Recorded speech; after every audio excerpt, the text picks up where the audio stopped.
झलुआ झुलाइब तुहें कटहर के डाढ़ में सावन के बहार में ना।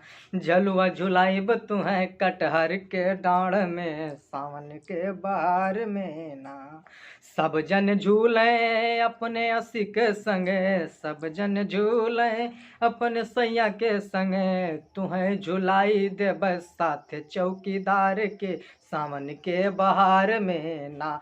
तुहें झुलाई देब साथ चौकीदार के सावन के बहार में ना। पियंग मारा बयवा बीच में बैठाइब, पियंग मारा बयवा बीच में बैठाइब, बाबा यो मामा के संघरी झुलाइब, बाबा यो मामा के संघरी झुलाइब।